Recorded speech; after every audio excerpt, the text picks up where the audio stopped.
Yo invito a mis hermanos a buscar en nuestras Biblias a Malaquías capítulo 4, versículos 5 y 6, para la continuación de nuestro tema que hemos comenzado ayer. Malaquías capítulo 4, versículos 5 y 6. He aquí, Dios envió el profeta Elías, antes que venga el día de Jehová, grande y terrible.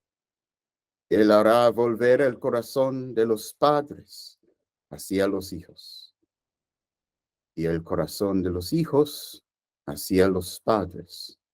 No sea que yo venga y hiera la tierra con maldición. Estamos continuando con el tema, la misión, el llamado, la misión del último Elías. Oremos. Nuestro Padre, quien estás en los cielos, santificado sea tu nombre. A ti pertenece gloria, honra, majestad. A ti pertenece toda la gloria. La honra, la majestad y dominio es tuyo, en cielo y bajo el cielo, en la tierra y en toda parte del universo. Incluso usted es el que tiene derecho para gobernar sobre nuestros corazones, sobre nuestras almas y vidas.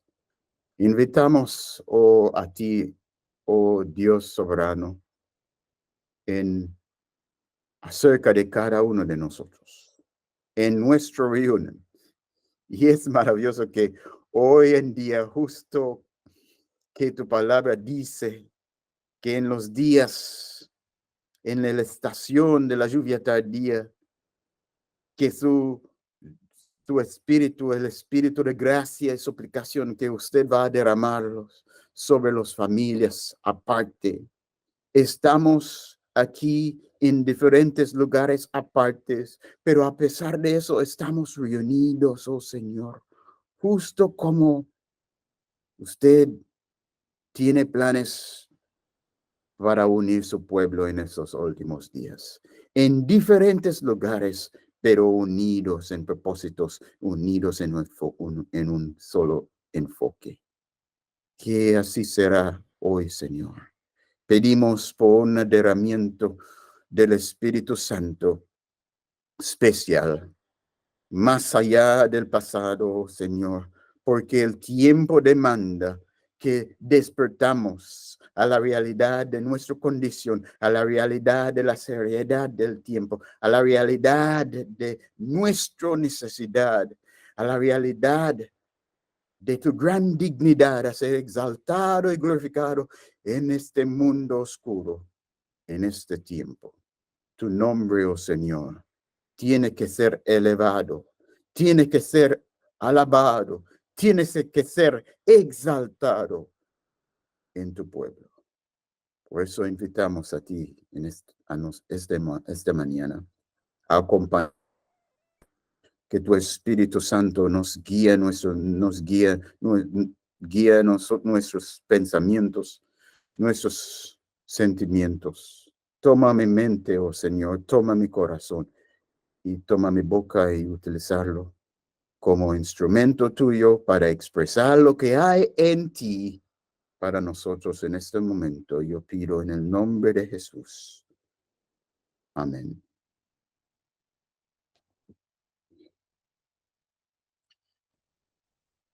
El llamado y la misión del último Elías es claramente definido en Malaquías 4, versículos 5 y 6. El enfoque principal del llamado del último Elías es para restaurar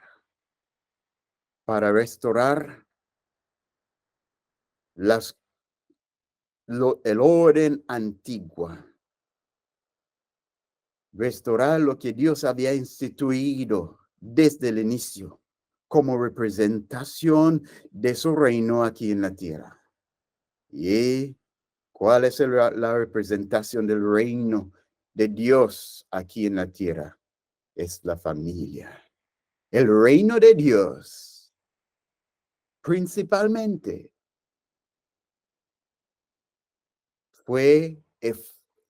la familia fue escogido principalmente para demostrar, para manifestar el reino, el gobierno de Dios en la tierra, la autoridad de Dios en la tierra.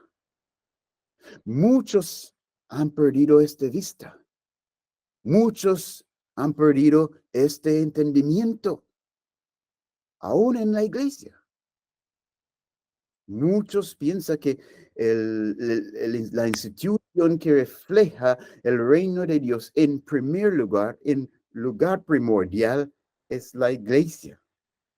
Pero no.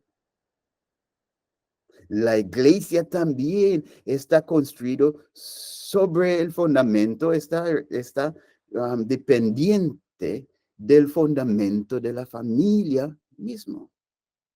Y aquí en la iglesia, la familia fue primordial. Antes que había una iglesia, la familia existía. En realidad, la primera iglesia era la familia. Entonces, así hay una conexión bien íntima entre la iglesia de Cristo y la familia humana. La iglesia no está aparte o separado de la familia. No, está conectado íntimamente. Y es por eso el apóstol Pablo nos dijo, ayer comenzamos y hoy vamos a leerlo, en Timoteo, 1 Timoteo capítulo 3, versículo 1, el apóstol Pablo hablando sobre la salud de la iglesia, la organización de la iglesia, un oficio de administración en la iglesia. Hablaba en 1 Timoteo capítulo 3, versículo 1. Y voy a leer un poco hoy sobre este pasaje. Palabra fiel. Si alguno anhela obispado, buena obra desea. Que es el obispado. Un oficio de liderazgo adentro de la iglesia de Cristo.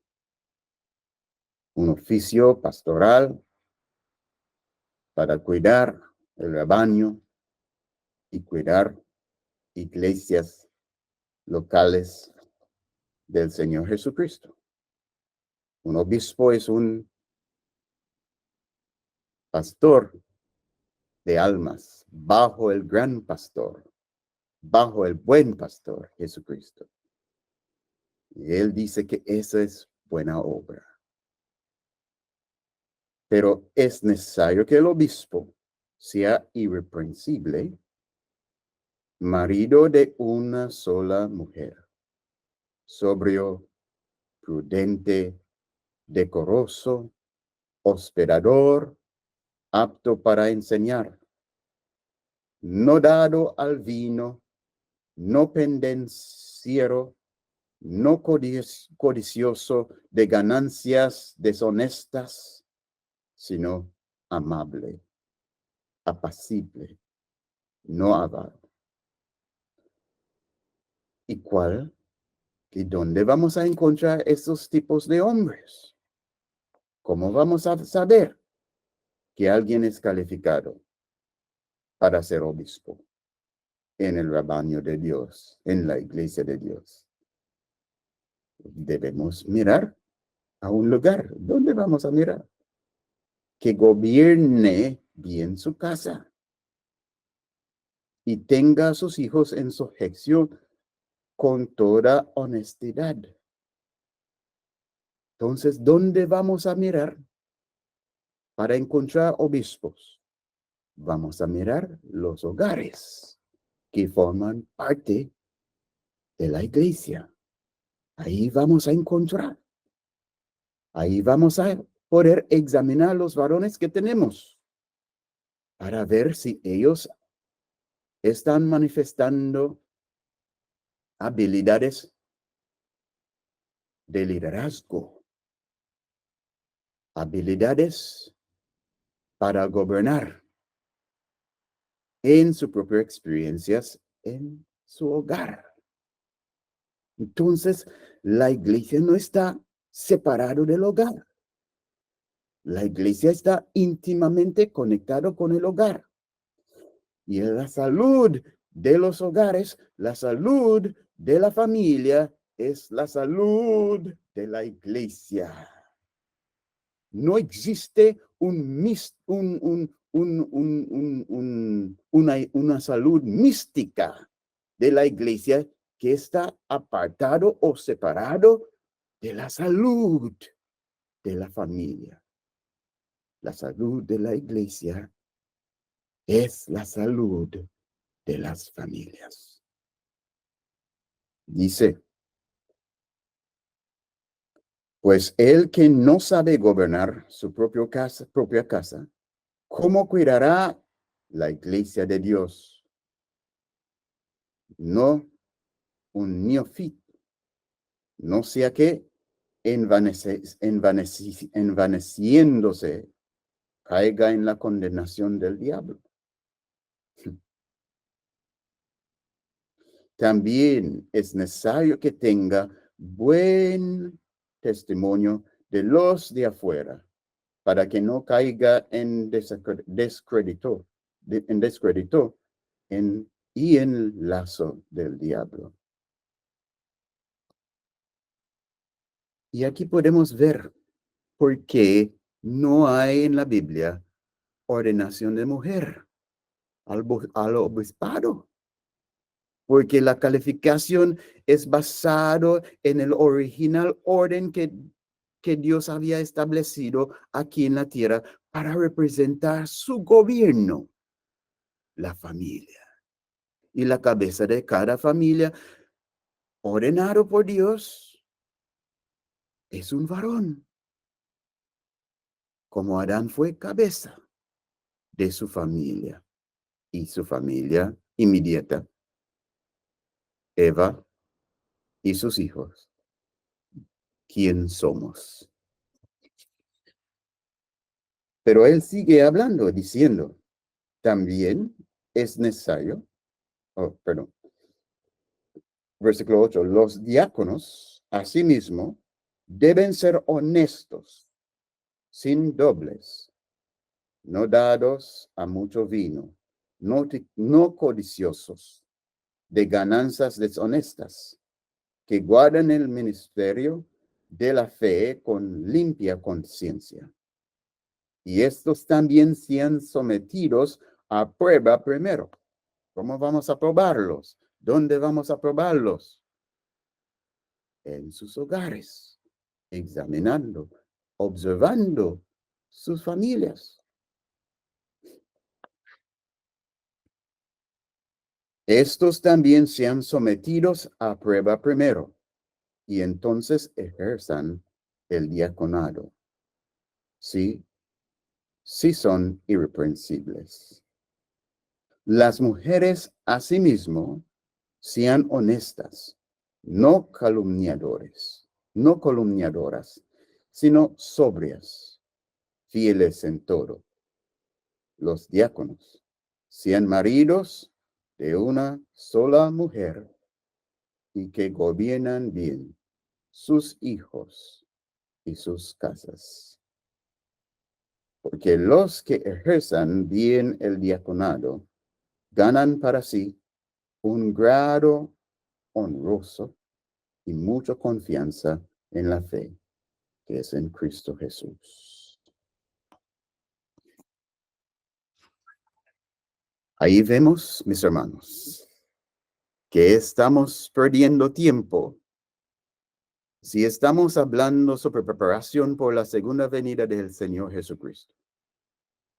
Si estamos hablando sobre una preparación por la crisis que viene, una preparación por la gran tribulación, Y estamos hablando sobre todo, pero no estamos hablando, no estamos estudiando, no estamos pensando, no estamos preocupados y no estamos orando y examinándonos en luz de nuestra condición en familia. Eso es engaño. Y que Dios nos libre de este engaño. Volvemos entonces a nuestro versículo de meditación, Malaquías 4. El gran movimiento del último día de Dios va a comenzar en el hogar. Porque Elías debe venir. Antes que viene la lluvia tardía, Elías debe venir. Antes que viene el fuerte pregón, Elías debe venir. Porque si Elías no viene, no va a haber lluvia tardía. No va a haber fuerte pregón. No, porque el pueblo de Dios debe ser preparado a un cierto nivel para recibir la lluvia tardía. El pueblo de Dios necesita una preparación para ser participantes del fuerte pregón.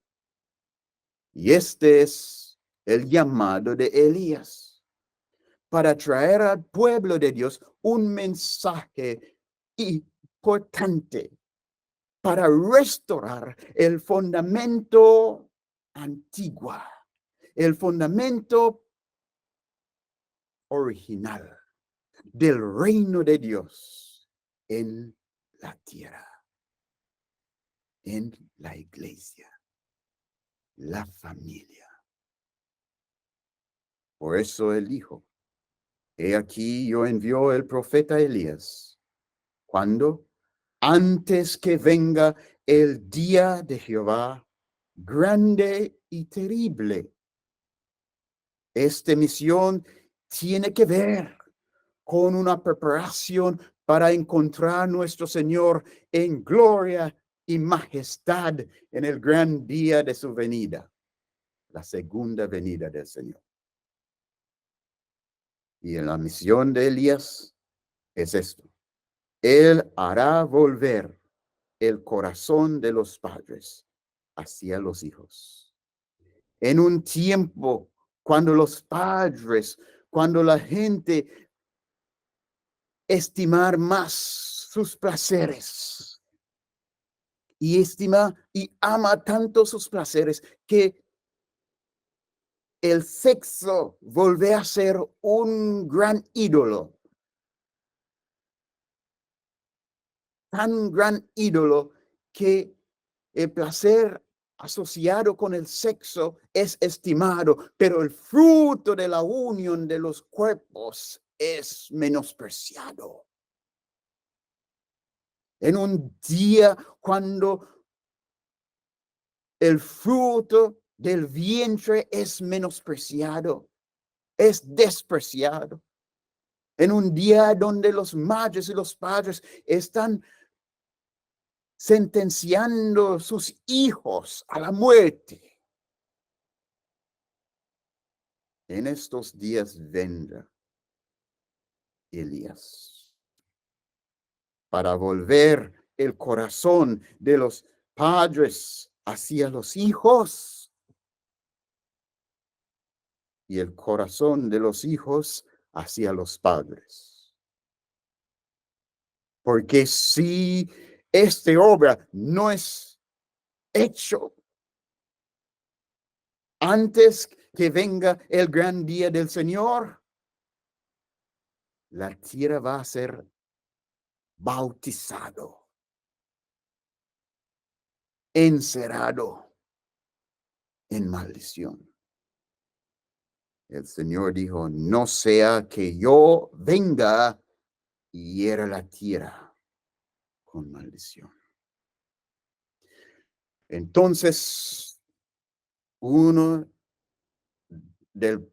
aspecto importante en el propósito de misión de Elías es para restaurar bendición.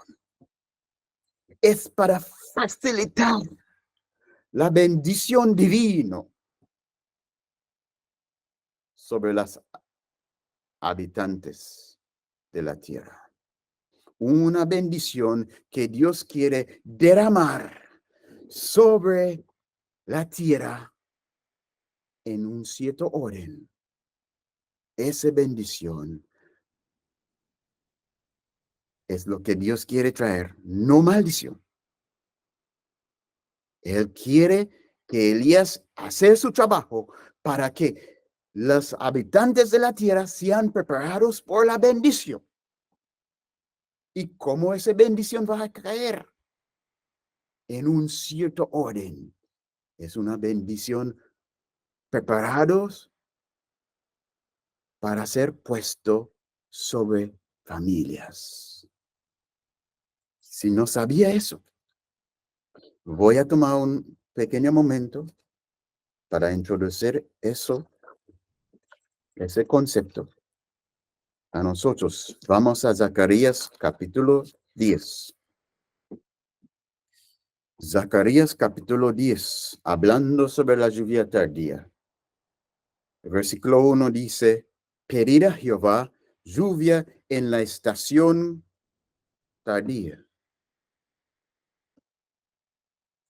Jehová hará relámpagos y os dará lluvia abundante y hierba verde en el campo a cada uno. Va a ser maravilloso el derramamiento de la lluvia tardía. Pero en capítulo 12, hablando en el mismo contexto de la lluvia tardía, versículo 10 hasta versículo 1 de capítulo 13, dice, y derramaré sobre la casa de David. ¿Sobre qué?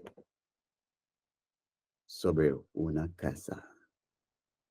Derramaré sobre la casa de David y sobre los moradores de Jerusalén espíritu de gracia y de oración. ¿Qué es ese derramamiento? Es el rocío de la lluvia tardía. También esa profecía de Zacarías capítulo 12 y versículo 10 tenía un cumplimiento parcial o primordial en la experiencia de los discípulos antes del día de Pentecostés, porque era en cumplimiento de esta profecía que ellos volvieron desde Betania después que había sido testigos de la ascensión de su Señor. Volvieron al aposento alto en Jerusalén, con sus corazones compungieron, conmovido con la convicción de que ellos habían traído gran chasco al corazón de su rey. Así volvieron a Jerusalén. Pero también esta profecía, tanto como Malaquías 4, 5 y 6, tiene su último y más grande cumplimiento en nuestros días.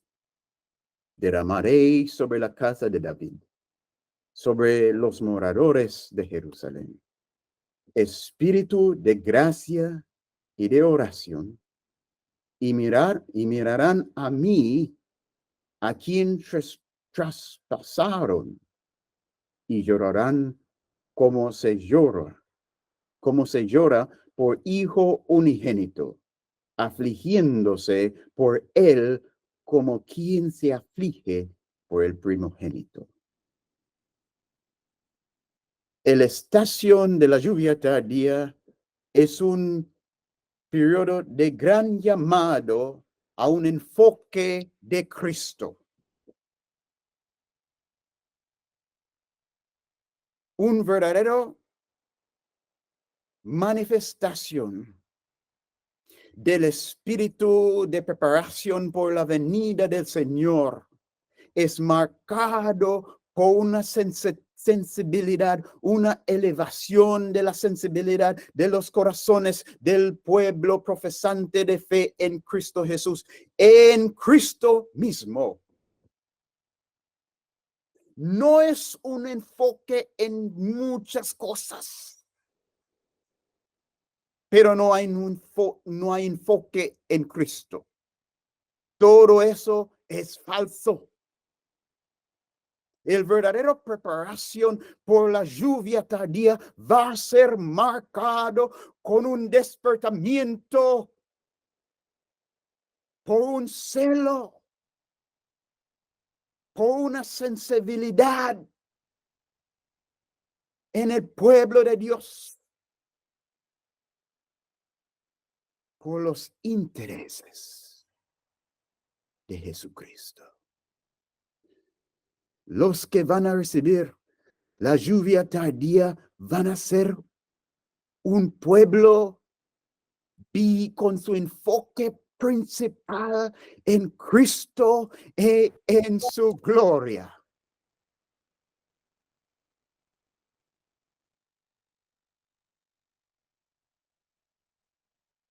Cristo va a ser su comida, su bebida, su aliento, su interés principal. ¿Y cómo ese va a ser entre un pueblo tan distraído? Solo por un movimiento de Dios a través del Espíritu Santo. Por eso es llamado el rocío. El rocío de la lluvia tardía. Antes que viene el derramamiento, va a venir pequeñas gotas para prepararnos, para despertarnos.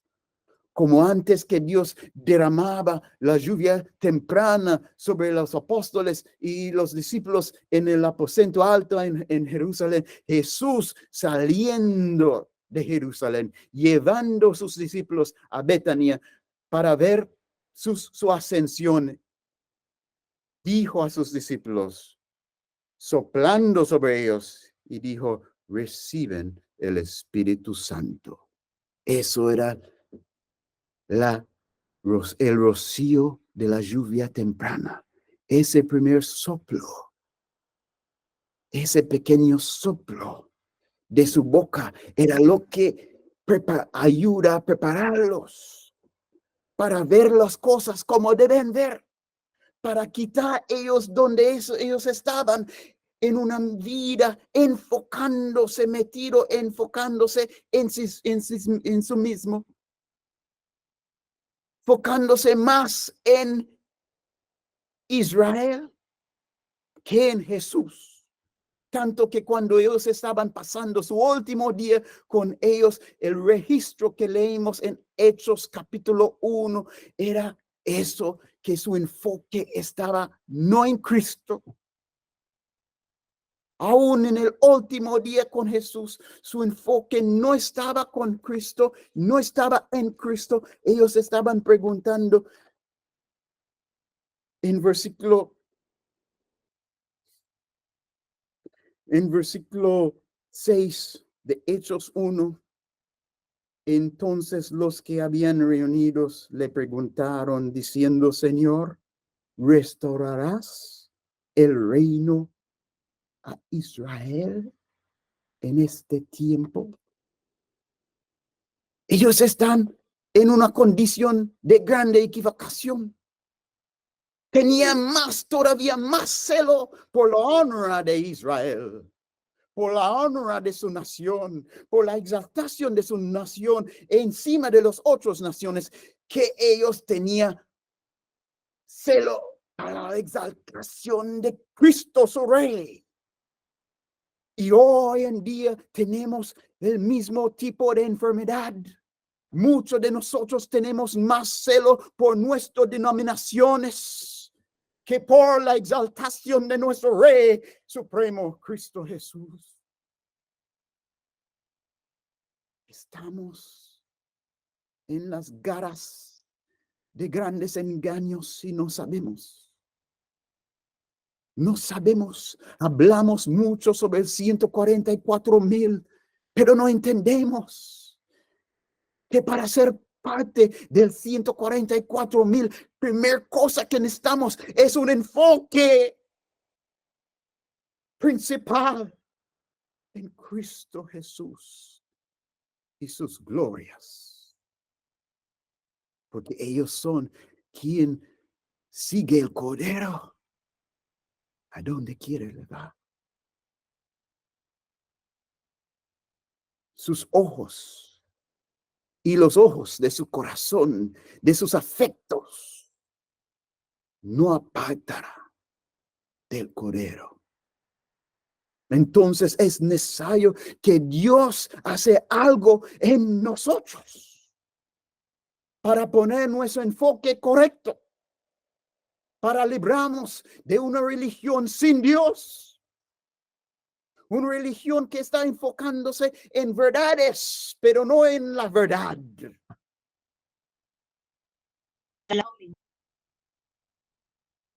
Por eso hay esa profecía aquí en Zacarías capítulo 10. Derramaré sobre la casa de David y sobre los moradores de Jerusalén espíritu de gracia y de oración, y me darán a mí, a quien traspasaron. Eso es lo que llegaba al corazón de los discípulos de Jesús cuando ellos ven él subiéndose y vino esa nube y esconder de su rostro, de sus ojos, Cristo.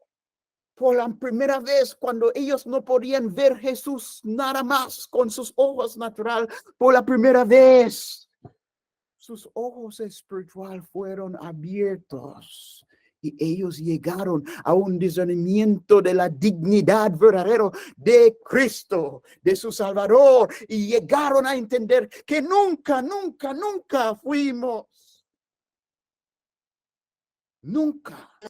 hemos dado a Jesús la honra que él merecía. Estábamos en todo el tiempo preocupados sobre él, sobre una forma utilitariana. Solo tenemos interés en él porque estamos esperando lo que él podía hacer por nuestra nación, lo que él podía hacer para nosotros, como él podía darme un lugar en su derecha o en su izquierda. Eso era mi motivación. Yo estaba más preocupado sobre Israel, sobre mí mismo, sobre mi lugar y sobre Israel, el lugar de Israel entre las naciones, que yo estaba preocupado sobre su lugar en el reino. Pero ahora yo veo que todo eso, lo que yo estaba tesorando en mi corazón para mí mismo, para recibir para mí mismo a través de él, para recibir de él para la exaltación de mi nación, yo ahora reconozco que todo eso es idolatría y que yo estaba crucificando a él con estos deseos egoístas. No entendía que cuando él dice, busca primero el reino de Dios, él no estaba diciendo que yo debe buscar supremamente mi lugar en el reino. Yo no entendía que él estaba diciendo que buscar el reino de Dios y su justicia significaba busca primero la gloria de mi rey como la más grande motivación de mi vida. Yo no entendía. Con esos pensamientos volvieron los apóstoles y los discípulos a Jerusalén, al aposento alto, cumpliendo esa profecía, y mirarán a mí, a quien traspasaron, y llorarán como se llora por hijo unigénito, afligiéndose por él como quien se aflige por el primogénito. En aquel día habrá gran llanto en Jerusalén como el llanto de Hadad Rimón en el valle de Megiddo. Había un llanto en el aposento alto por Jesús. Pedro llorando por haber crucificado a Jesús. No solamente cuando él había dicho que él no conocía a Jesús, pero Pedro estaba ahí llorando que a pesar que yo había experimentado eso y Jesús me dijo, si me amas, alimentar mis ovejas. Todavía yo estaba crucificando a él, buscando primeramente mi lugar, buscando primeramente la exaltación o la gloria de Israel encima de su propia gloria. Pedro, el resto de los apóstoles y todos los discípulos estaban allí en gran llanto en el aposento alto, porque estaban conmovidos ahora bajo el rocío de la lluvia temprana. Dice, y la tierra lamentará cada linaje aparte. Y ese es el parte que tiene que ver, que es distinto de lo que pasaba en la lluvia temprana. Lo que pasaba en la lluvia temprana, ese llanto estaba en Jerusalén, pero en la lluvia tardía, el llanto no va a estar en solo en un solo lugar, solo en una sola ciudad, no. La Biblia dice en aquel día, la tierra lamentará cada linaje aparte, los descendientes de la casa de David por sí, y sus mujeres por sí, los descendientes de la casa de Natán por sí, y sus mujeres por sí, los descendientes de la casa de Leví por sí, y sus mujeres por sí, los descendientes de Simei por sí, y sus mujeres por sí, y todos los otros linajes, cada uno por sí, y sus mujeres por sí. El rocío de la lluvia tardía viene con Elías para despertar los líderes de las familias, las cabezas de las familias, aún sensibilidad de la gloria, de las glorias de Cristo y un sentido de cómo hemos traspasado a sus manos con nuestras idolatrías. En aquel tiempo habrá un manantial abierto para la casa de David y para los habitantes de Jerusalén, para la purificación del pecado y de la inmundicia. Gloria a Dios. Ese es el razón porque Dios envió a Elías, porque para preparar el pueblo para recibir los primeros gotas, el rocío de la lluvia tardía que va a ponernos que va a traernos a un enfoque cristocéntrico para que seamos preparados por el derramamiento grande de la lluvia tardía. Entonces, ¿por qué entonces Elías debe volver el corazón de los padres hacia los hijos? Y luego el corazón de los hijos hacia los padres.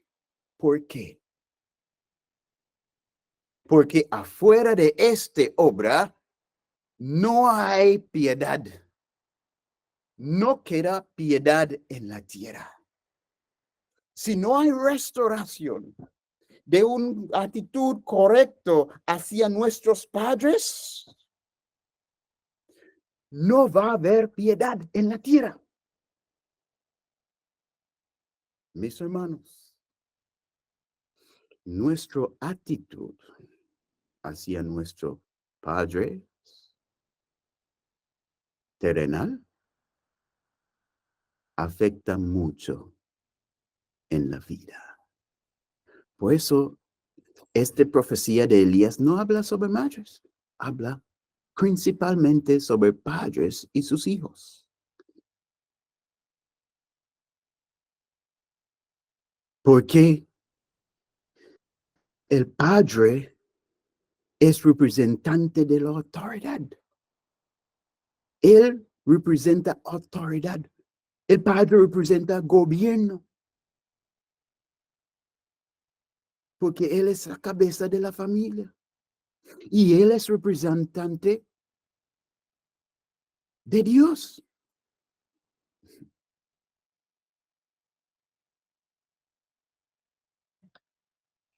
Apóstol Pablo dijo,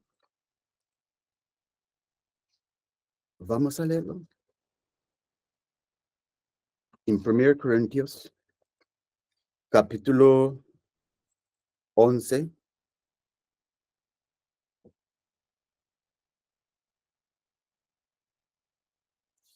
Primero Corintios capítulo 11, versículo 3, dice, pero quiere que sepáis que Cristo es la cabeza de toda varón, y el varón es la cabeza de la mujer, y Dios la cabeza de Cristo.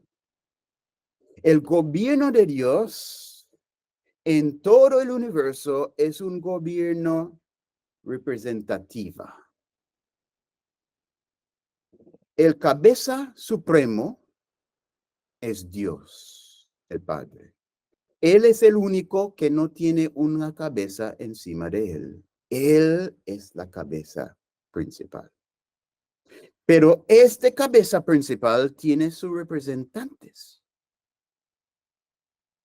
El representante de Dios Padre es Cristo.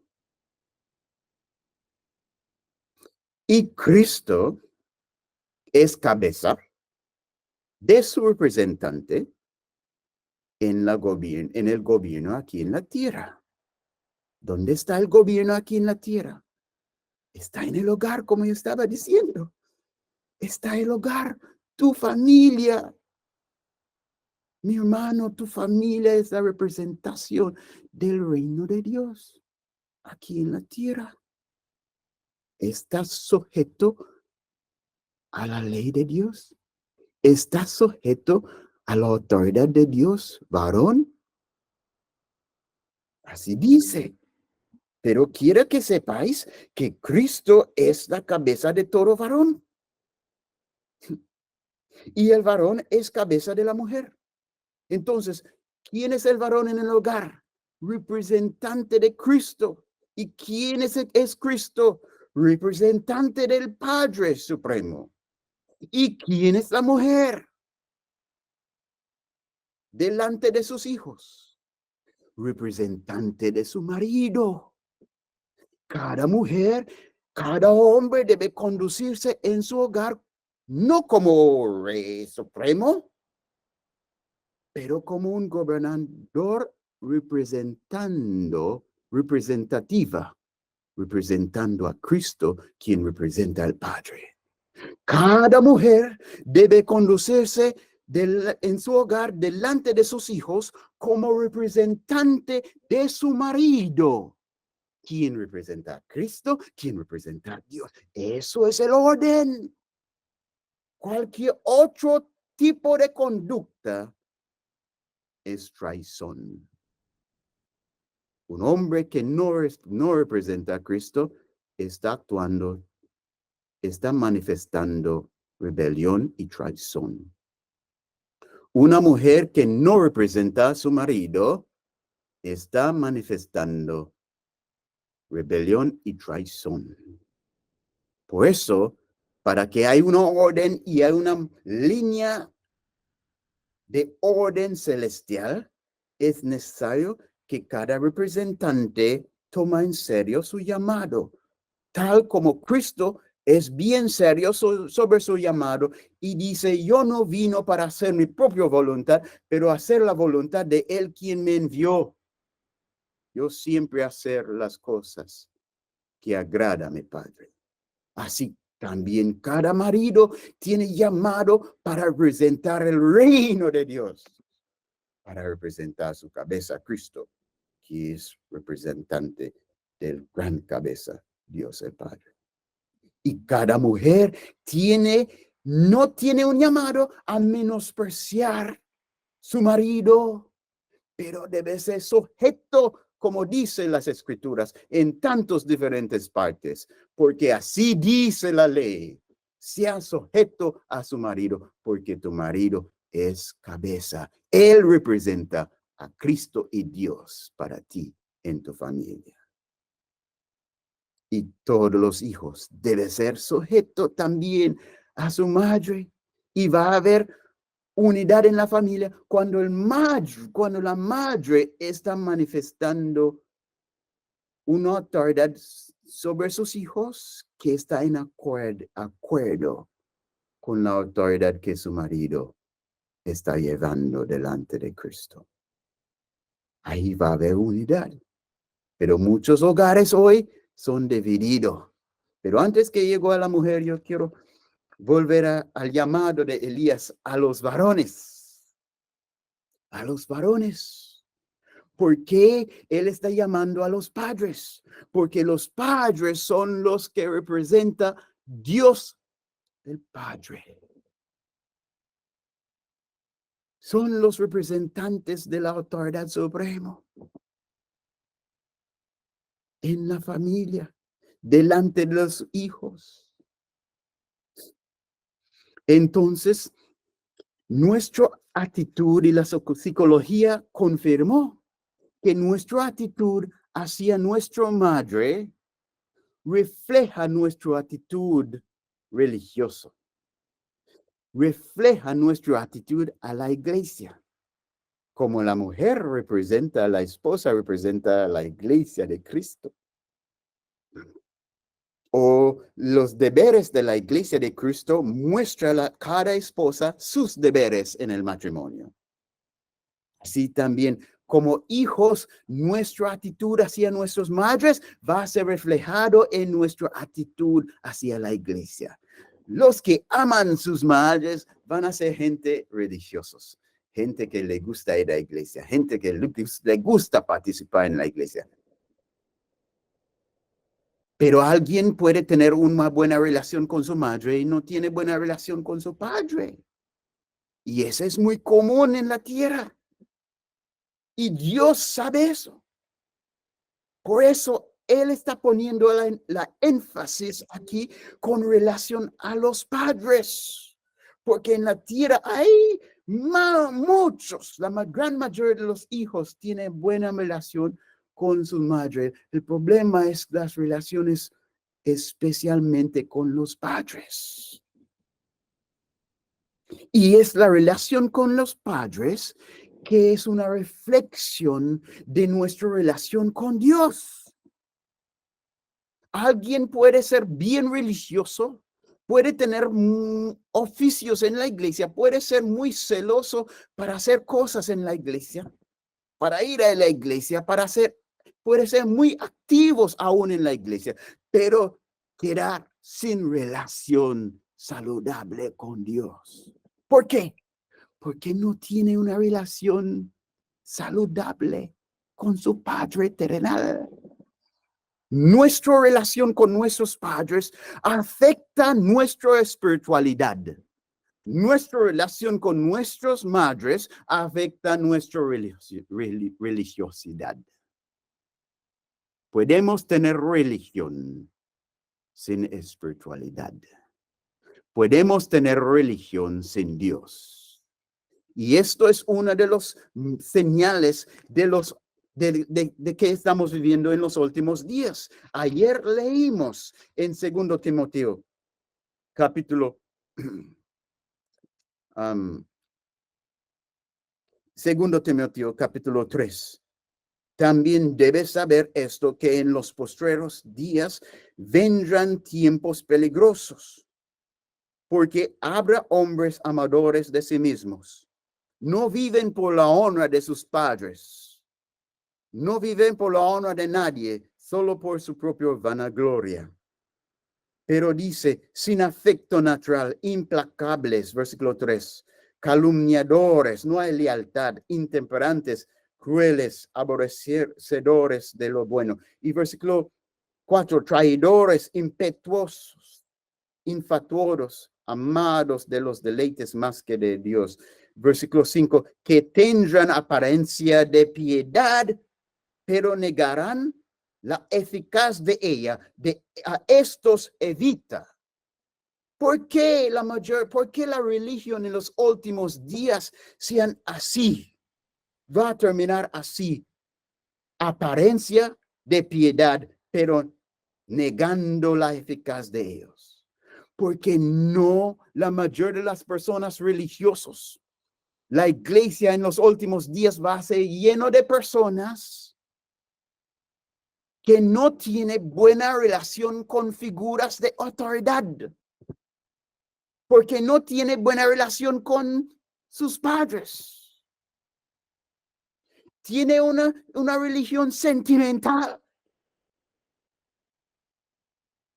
Pero no están dispuestos a ser sujeto a una autoridad suprema. Da servicio de labios nomás. Pero sus corazones no están sujetos. Porque no había aprendido eso con sus padres. Muchos hijos hoy en día no están sujetos a la ley de sus padres. Y en un cierto lugar, en un cierto sentido, eso es por las fallas de los padres. Muchos no están en el hogar. Y aún en los hogares donde sus padres están allí y sus padres están activos, todavía hay muchos hijos que no están sujetos a la ley de sus padres, a la autoridad de sus padres. ¿Por qué? Porque muchos de los madres están usurpando la autoridad de sus maridos, utilizando sus especiales dones para agarrar los afectos de sus hijos y en vez de invertir ese poder que Dios da a ellos para ganar los corazones de los hijos, en vez de invertir eso a la devoción de la honra y el respeto a su marido, para que sus hijos también aprenden sumisión a sus padres, ellos mismos, muchos de las mujeres, de las esposas, de las madres en los hogares hoy, que tienen marido al lado de ellos, están dejando a sus hijos un ejemplo de rebelión, disrespeto y rebelión. Para que en muchos, aún en los hogares donde los padres están, no hay una manifestación de sumisión a sus padres en la vida de los hijos. Es un crisis serio en donde estamos viviendo, mis hermanos. Y este crisis no es cualquier cosa trivial. Es serio para Dios. Dios dice, si no arreglamos esos asuntos, va a venir la maldición, no bendición. Va a venir, no lluvia tardía sobre estas casas, pero va a venir derramamiento de las 7 copas sobre estas familias, que no restaurar el orden del reino de Dios en sus hogares. Viene la maldición. Por eso debemos entender que nuestra actitud hacia nuestros padres afecta y está afectando la salud de la iglesia. La iglesia hoy es predominantemente, como Pablo dijo en 2 Timoteo 3, versículo 5. ¿Qué dice? Teniendo apariencia de piedad, pero negando la eficaz de ellos. ¿Por qué? Porque como negar la autoridad de su padre sobre ellos en su propio hogar, así negar el figura de poder y autoridad. Negando el lugar de la figura de autoridad y poder en su hogar, usted negar en la iglesia la figura de autoridad y poder. Cristo, el marido y el Padre celestial supremo. Por lo mismo actitud que tiene hacia tu marido, que tiene hacia tu padre, eso va a ser manifestado en la iglesia, negando la figura del poder y autoridad. Cristo dice, todo autoridad, todo poder,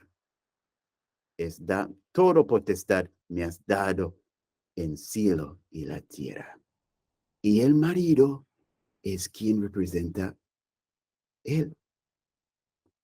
Menospreciar a él, estás menospreciando a Jesús. Y en el día del juicio, el Padre, Dios el Padre mismo va a decir, lo que usted da a tu marido, usted da a mí.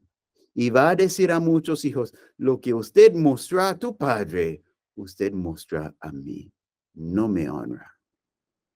No me honraba. ¿Sabe qué? Yo vino de un país muy religioso. Jamaica es un país muy religioso. Jamaica tiene más iglesias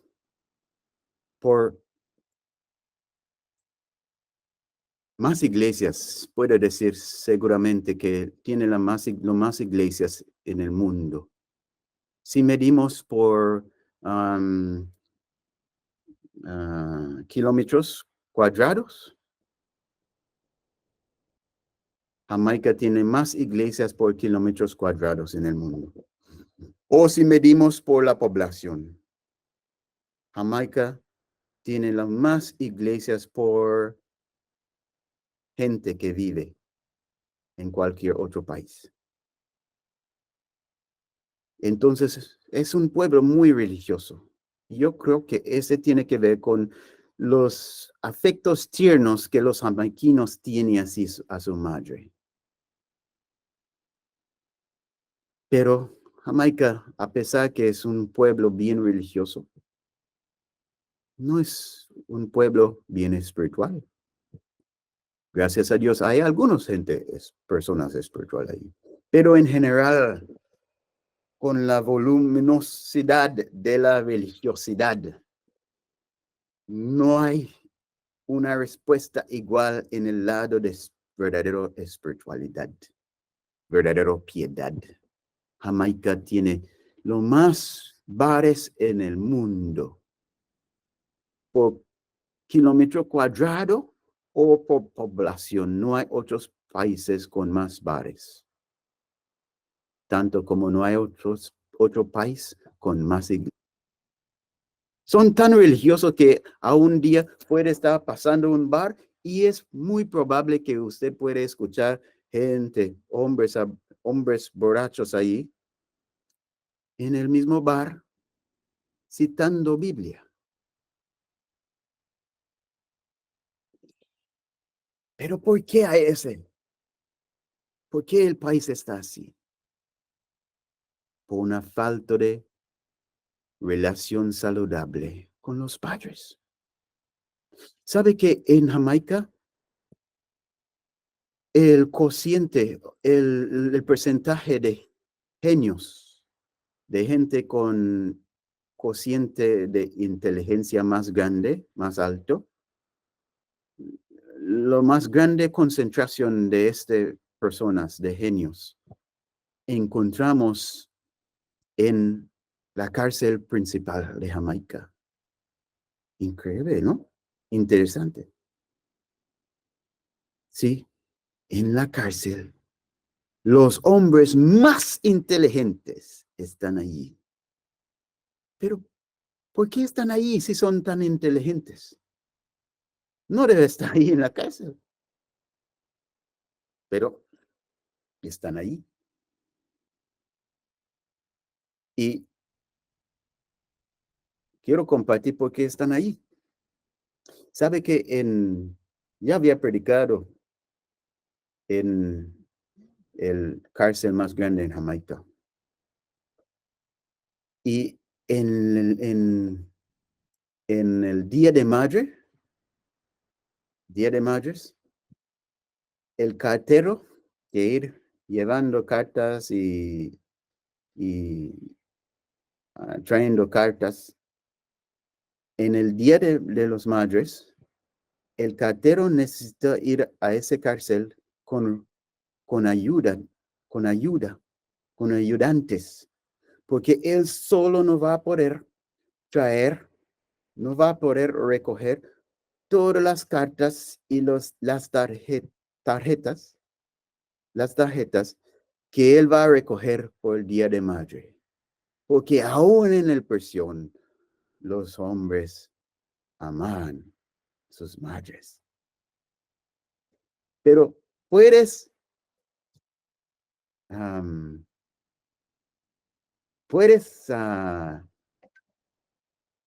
decirme cuántas cartas o tarjetas sacar o recoger el cartero de esta prisión en el Día de los Padres? Ni siquiera uno. Ni siquiera uno. Y es por eso ellos están allí. Porque ellos están allí por el resentimiento, la amargura, el odio que ellos tienen hacia sus padres. Y ese también en gran parte es resultado de los mismos elecciones y actitud y falencia de sus padres. Pero no obstante, está afectando a ellos como hijos. El hecho que ellos tienen sus corazones llenos de amargura, lleno de rabia, lleno de enojo, así, o odio hacia sus padres, están llenos de odio y en amargura hacia toda autoridad. Tenía odio, amargura hacia sus maestros, hacia sus directores de sus escuelas, hacia la policía, hacia la ley, hacia los jueces. Todo que representa la autoridad delante de ellos es anatema. Simplemente por el resentimiento que ellos tienen en su corazón por sus padres. Y no solo que ellos tienen rabia y enojo contra figuras de autoridad terrenal, lo mismo es lo que ellos tienen en su corazón hacia Dios. Y es por eso Dios está enviando a Elías. Porque si él no llama a los corazones de los hijos a devolverse, a retornar a sus padres, no va a haber piedad en la tierra. No va a haber un verdadero piedad en las iglesias, mientras que los miembros de la iglesia está lleno, sus corazones están llenos de amargura, de resentimiento, de odio, de rechazo hacia sus padres. Mientras que hay eso en sus corazones hacia sus padres, va a haber distanciamiento, va a haber una alienación entre los miembros de la iglesia y su Dios. No va a haber piedad verdadero. Y es por eso Dios envió a Elías, para que puede encontrarse reconciliación, para que Él pueda llamar a los padres a una reconciliación a sus hijos, llamar a los hijos a una reconciliación a sus padres, para que Él puede sanar a las naciones y para que la iglesia pueda experimentar sanación. Era en 2011 que Dios me habla. Dios me habla. Cristo me hablaba y me dijo, Mark, usted no va a poder continuar conmigo. No vas a poder continuar conmigo. ¿Cómo, Señor? No vas a poder continuar conmigo como mi siervo, excepto que usted reconciliarse con tu Padre. Y ese momento yo rechazaba completamente este mensaje. Porque yo digo, ¿cómo es que Jesús puede decirme que yo no voy a poder seguir con Él como su siervo si no reconciliarse con mi Padre? Cuando yo tenía una buena relación con mi Padre hasta que yo encontraba a Él. Y Él mismo dice en su palabra que los enemigos de un hombre van a ser los de su propia casa. Y que yo sé que yo no tengo buena relación con mi padre ahora, es porque mi padre rechazó mi decisión para seguir a Cristo. Entonces, ¿cómo Cristo puede decir a mí como que es mi culpa que yo no tengo buena relación con mi padre? Y yo sé que es culpa de seguir a Él. Por eso yo rechazaba ese mensaje de Jesús. Pero Jesús no me dejaba.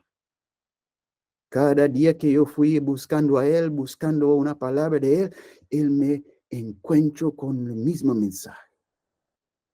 Siempre había algo que me recuerda lo que Él me dijo. No vas a poder continuar conmigo. Tienes que reconciliarte con su Padre. Después de 6 meses yo comenzó a ver que no hay escape. Yo tengo que recibir la palabra de Jesús. Yo tengo que pensar en serio sobre el asunto de reconciliación con mi Padre. Y comenzó a orar, comenzó a pedir al Señor ayuda, sabiduría para este día cuando yo voy a ir a hablar con mi Padre.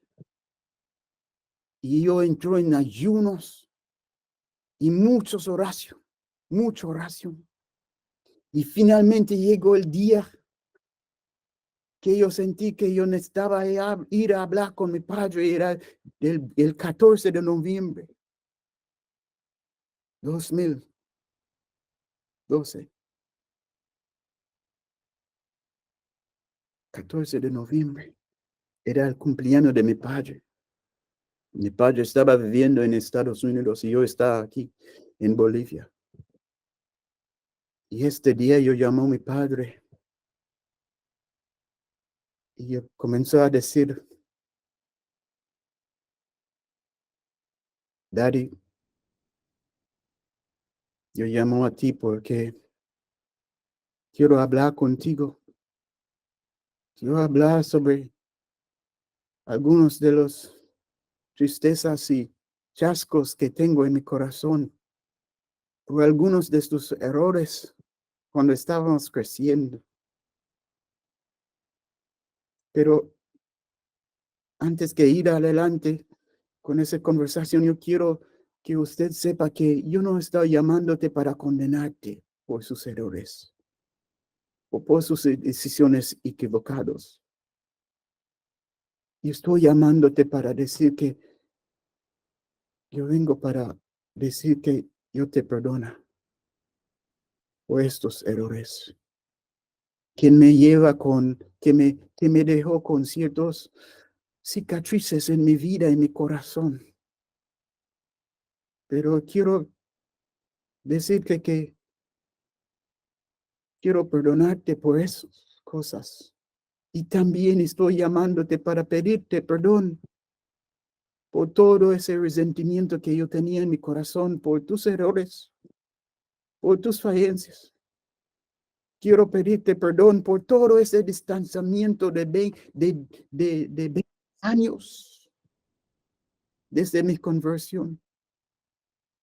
Porque Dios me está enseñando que yo tiene que honrarte como mi Padre. Y yo quiero honrarte.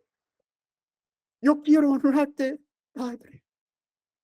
Yo quiero que todo lo que yo estoy haciendo para Dios sea también para tu honra, como mi Padre. Y es por eso estoy llamándote. Mi Padre no me dijo nada. Después de un momento de silencio, yo dijo, ¿será que puedo orar? Yo quiero orar para pedir a Dios perdón por cualquier resentimiento, cualquier disrespeto, cualquier deshonra que había traído a ti, mi Padre. También quiero pedir que Dios te perdona por también tus falencias. Y mi Padre me dijo, ora, ora entonces. Y yo comencé a orar, pidiendo perdón para ambos. Y luego que había terminado la oración, mi Padre me dijo, Dios te bendiga, hijo. Dios te bendiga, hijo. Dios te bendiga, hijo. Y cuando mi Padre dijo estas palabras, 3 veces, la tercera vez, yo siento como que había una ventaja abierto en el cielo. Y la bendición de Dios cayó sobre mi cabeza. Y era en ese momento yo entendía más claro porque Jesús me dijo, Marco, usted no vas a poder continuar conmigo, sino reconciliarte con tu Padre. No era para un mal, no era porque Él era malo, que era mal conmigo, era porque Él quería bendecirme, Él quería comunicar la bendición sobre mi vida para que yo podía continuar con Él como su siervo, con una bendición más allá de lo que yo había recibido. Pero Él quería que esa bendición llegó a mí a través de la boca de mi Padre. Porque ese es parte del orden, parte de las normas del reino de Dios. Es un reino representativo. Y como yo vivo aquí en la tierra, yo también estoy sujeto a las leyes que Dios había establecido desde el Edén para la manifestación de su reino aquí en la tierra. Y Dios había escogido a mi Padre, no un gran profeta, no un gran sacerdote, no un gran hombre de Dios, pero mi Padre, sí, mi Padre. Dios había escogido a él y su boca para ser el instrumento de la palabra profética de anunciación, de bendición sobre mi vida.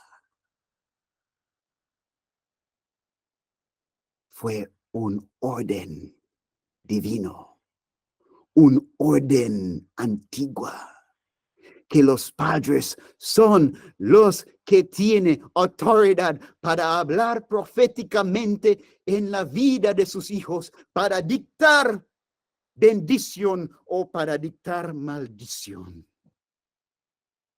Varones, padres, debemos despertar a esta realidad. Tenemos un llamado en nuestro hogar como profetas para vivir, para acercarnos a Dios, escuchar la mente de Dios y para ir proclamando con nuestra propia boca, dando testimonio, dando expresión de la mente y corazón de Dios en nuestro hogar, hacia nuestras esposas, hacia nuestros hijos. Es un oficio profético. Tenemos llamado en nuestro hogar para ser sacerdotes, para vivir cerca a nuestras esposas, entendiendo sus preocupaciones y sus debilidades y sus intereses y sus temores también de nuestros hijos, y para llevar eso como representantes del hogar hacia Dios. Tenemos llamado como maridos y como padres, también como sacerdotes.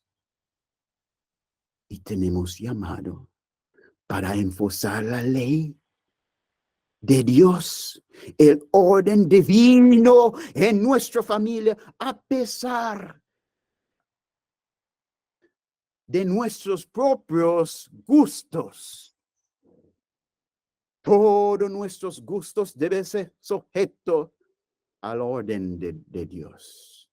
Y a pesar de los gustos de nuestras esposas o los gustos de nuestros hijos, todo debe estar sujeto al orden y la ley y la supremacía de Cristo. Nosotros mismos primeros. Y cuando nosotros estamos sujetos, vamos a tener coraje para enforzar el orden celestial, a pesar de los quejas de nuestras esposas o de nuestros hijos, porque nosotros mismos, con nuestras quejas, a pesar de nuestras quejas, nosotros mismos son sujetos. Entonces tampoco vamos a tolerar que hay quejas en cualquier otro. Vamos a poner Dios y su dignidad en primer lugar en nuestros hogares. Y así, la piedad va a estar restaurado. La piedad va a estar restaurado en la familia, en los hogares y en la iglesia. Y vamos a estar con una iglesia despertado, una iglesia listo para recibir la bendición. Eso es el llamado y la misión de Elías. Es un llamado a reconocer que Dios tiene autoridad aquí en la tierra. Esa autoridad fue establecido desde Edén. Y que este orden del gobierno de Dios debe ser restaurado para que podamos entrar en la bendición. Que Dios nos ayuda. Varones, que Dios especialmente nos ayuda a ponernos primeramente sujeto al reino de Dios, a la autoridad de Jesús, a la autoridad de Dios, a la autoridad de Cristo, para que podamos correctamente representar a Él delante de nuestras esposas y nuestros hijos. Para que Dios sea exaltado en nuestros hogares. Para que seamos listos, preparados. Porque si hacemos muchas cosas y no atendemos a este asunto, vamos a terminar con gran chasco. Eso es el asunto primero. Porque Dios quiere que los varones sean, que los varones, los maridos y los padres sean despertados como profetas, como sacerdotes y como reyes en sus hogares, para que en los hogares Él puede tener representantes verdaderos para traer una manifestación de su reino aquí en la tierra. Por eso nosotros debemos despertarnos como maridos y como padres primero. Y luego Dios va a trabajar. Dios va a manifestar su gloria entre nosotros. Y así será, mis hermanos. Vamos a orar. Padre Celestial, gracias por su palabra. Gracias por su llamada. Gracias por tu misericordia. Que no dejarnos en nuestra ignorancia. Que no dejarnos a caminar como pensamos, como nosotros, como según nuestro propio pensamiento, en nuestra imaginación. Pero usted nos despertó, nos llamó a nuestra atención para que podamos llegar a un enfoque correcto. Con la ayuda de tu Espíritu Santo y tu palabra, para que podamos volver a ver tu dignidad y tu autoridad como algo supremo, lo más importante en nuestra vida. Oh Señor, tráenos a una conformidad a tu corazón. Ayúdanos, oh Señor, que cuando doblamos rodillas, no encontramos un gran muro entre nosotros y usted. Ayúdanos a ir antes que venimos a presentar nuestro regalo, nuestra ofrenda al altar. Ayúdanos a volver a nuestros padres y reconciliarnos con ellos primero, para que este gran muro entre nosotros y usted, nuestro Padre Celestial, puede ser quebrantado, porque ahora que vamos a tener paz en nuestro corazón hacia nuestro Padre terrenal, vamos a tener paz contigo, Señor. Oh, Señor, ayúdanos. Yo sé que hay aquí personas que ya sus padres son ya fallecidos y no saben qué debe hacer ahora en la luz de este mensaje, en la luz de este llamado. Oh Señor, ayuda a ellos para venir a ti y para confesar todos sus sentimientos, confesar todo eso a ti, para que usted pueda sanarlos, que ellos pueden llegar a una disposición a perdonar a su padre, a sus padres. Que Padre, en el corazón de cada persona aquí hoy puede subir en sus corazones una disposición a buscar a su Padre y a perdonarlos, a buscar reconciliación, a pedir también perdón, para que usted puede encontrar entre tu pueblo un pueblo dispuesto a obedecer, dispuesto a encontrar paz con sus padres, y que, oh Señor, podemos tener una puerta abierta en cielo, una puerta abierta de bendición, donde podemos venir con confianza en el nombre de Cristo Jesús y podemos decir como Él dice: Padre, yo sé que usted me escuche siempre, porque en Cristo la puerta está abierta aún por mí. He cumplido lo que has pedido. No hay distanciamiento entre mí y mi Padre, entre mí y mis hermanos, entre mí y mis prójimos. Estoy en paz, Señor. Estoy reconciliados con ellos. Yo vino buscando reconciliación contigo. Dame eso, por favor. Dame a conocer tu paz. Oh, Señor del cielo, Rey de reyes y señores, escucha este ruego y sánanos. Sana nuestras almas, para que usted pueda sanar nuestros hogares, y así puede sanar nuestras iglesias, y así puede sanar nuestras naciones. Manifestar tu poder y tu amor en nuestras vidas, en esta generación, para la gloria de tu nombre, para la exaltación de tu gran nombre entre las naciones en este siglo. Pedimos en el nombre de Jesús. Amén.